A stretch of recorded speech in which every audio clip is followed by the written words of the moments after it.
Yo creo que es absolutamente obvio que no hay un solo colombiano dispuesto a pagar un centavo más de impuestos en medio de este mar de corrupción y en medio de la evasión rampante de impuestos que tienen los más poderosos. La mejor reforma tributaria es acabar la mermelada con la que el presidente de la República compra apoyos en este Congreso. La mejor reforma tributaria es acabar el impuesto más caro e inequitativo que pagan los colombianos, que es el impuesto de la corrupción, por ejemplo en la contratación pública. La mejor reforma tributaria es controlar la evasión de IVA y de los poderosos, que están exentos del todo, por ejemplo, en sus ingresos, que no son salarios sino dividendos. Yo creo que este Congreso tiene que dar un mínimo ejemplo, si no quiere que los colombianos prácticamente terminen por cerrar esta entidad. ¿Le van a poner impuestos a la comida mientras la clase política se sigue robando la plata?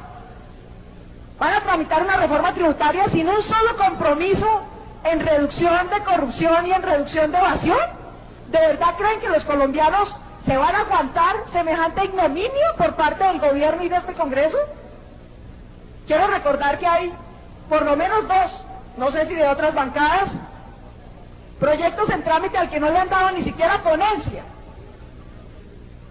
para cambiar el trámite del presupuesto en el Congreso y hacerlo transparente mediante audiencias públicas regionales, para que aquí cualquier ciudadano pueda pedir en igualdad de condiciones a un congresista una inversión para su región, y para que la pida quien la pida, un ciudadano o un congresista o un gremio, sea público, sea transparente, se sepa quién pidió qué, para qué, dónde se invierte, si sí se invierte o si se lo roban. Eliminar la mermelada y la politiquería que reina en este Congreso es la mejor reforma tributaria, y eso lo entiende cualquier colombiano con sentido común. Y no lo van a poder engañar con triquiñuelas y el típico argumento de que los pobres y las clases medias sigan pagando impuestos es en su propio beneficio. Eso no se los va a comprar nadie.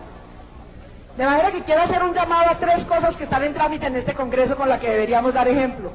El primero, avanzar en ese proyecto que elimina la mal llamada mermelada, que no es otra cosa que corrupción para comprar apoyo político. El segundo, penalizar la evasión. Es que robarle al Estado no puede seguir siendo un deporte, algún día tiene que ser un delito, como en muchos otros países. Ni siquiera le han dado primer debate a ese proyecto tampoco. Y tercero, hoy en Comisión Primera del Senado estaban dos proyectos, uno del Centro Democrático para congelar salarios de los congresistas, otro de la Alianza Verde para reducir salarios de los congresistas. Se inventaron una triquiñuela, ahora resulta que los congresistas decidieron que están impedidos para discutir sobre su salario. ¡Qué leguleyada! Para pedir plata, para sobornar, para pedir mermelada, para sacarle cuotas a los contratos, ahí sí no están impedidos. Pero para discutir sobre su salario de manera general, ahí sí están impedidos. Es una falta de respeto con la ciudadanía, que se sigan evadiendo aquí los temas fundamentales. Si este Congreso quiere tener un mínimo grado de legitimidad para dar la discusión de reforma tributaria, tiene que abordar la discusión sobre los salarios de los congresistas. Se podrían ahorrar más de 233.000 millones de pesos si los congresistas nos ganáramos lo mismo que se gana un congresista en América Latina, que no son 28 millones de pesos sino 16. O lo mismo... Termine, senador, un minuto más. Gracias, presidente. O lo mismo que se gana un ministro, que está entre 16 y 18 millones de pesos.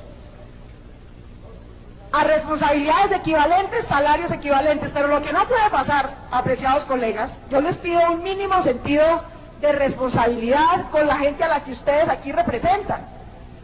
Vamos a darle trámite a una reforma tributaria mientras nos negamos a debatir sobre la reducción de nuestros propios salarios. ¿Ese es el ejemplo?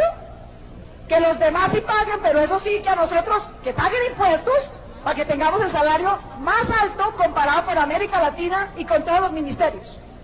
Eso es absurdo. Que los demás paguen más impuestos, pero eso sí, que aquí sigan con la mermelada y la corrupción rampante. Y que paguen más impuestos las clases medias y pobres, pero eso sí, que los poderosos, como los señores de FENAL, con las bebidas azucaradas y demás, paguen publicidad engañosa y contraten lobistas para venir a sobornar congresistas para no pagar impuestos. No hay manera de que esta democracia sea viable así.